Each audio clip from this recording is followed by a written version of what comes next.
atteint les résultats escomptés. Concrètement, qu'est-ce que vous dénoncez sur ce que vous appelez les dessous? Ce que je dénonce, c'est les surfacturations.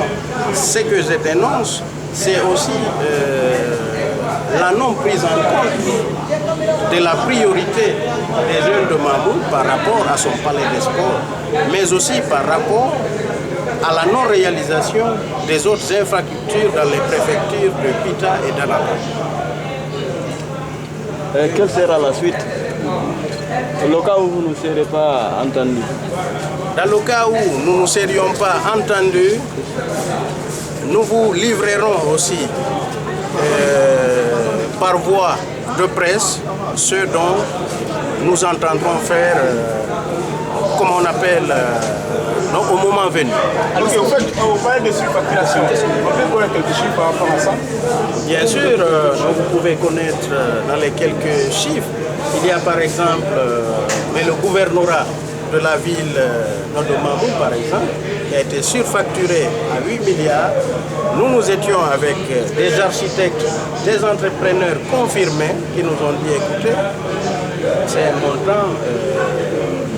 un montant colossal, 3 milliards à 2 milliards 500 d'ailleurs, peut suffire par rapport à la rénovation d'une telle infrastructure.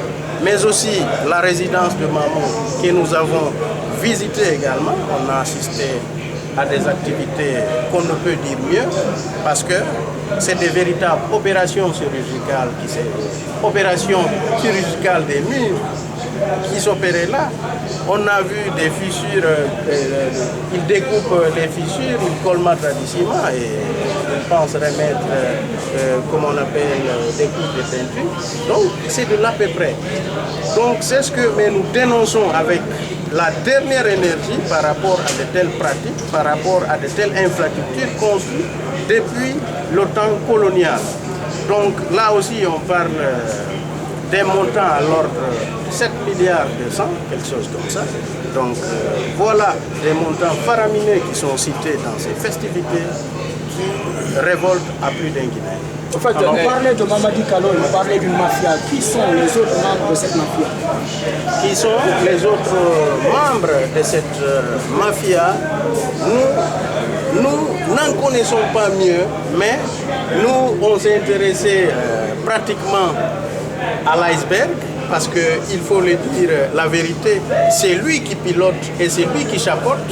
Donc nous, la personne qui nous a intéressés, c'est ce Mamadi Kalo. Alors monsieur, qu'est-ce que vous souhaitez aujourd'hui? Pourquoi lui? Parce que lui seul s'est emparé de 151 marchés au mépris des entrepreneurs et architectes de Guinée. Monsieur, qu'est-ce que vous souhaitez aujourd'hui après tout ça? Je souhaite réparation par la nouvelle Commission nationale d'indépendance pour que l'on puisse redéfinir des pistes, des nouveaux jalons pour que désormais Mamou puisse avoir des infrastructures, pour que Pita et Dalaba également puissent avoir des infrastructures adéquates afin que les festivités de Mamou soient belles. Merci. Monsieur, vous avez l'impression que les travaux ne vont pas finir ici dans les 4 mois à venir? Oui, bien sûr. Là, il faut le dire sans embase. Là, il faut même pas s'interroger. Les activités ne finiront pas, compte tenu du temps imparti. Qui est ce Mamadi Kalo? Mamadi Kalo, c'est l'architecte conseil du bureau d'études.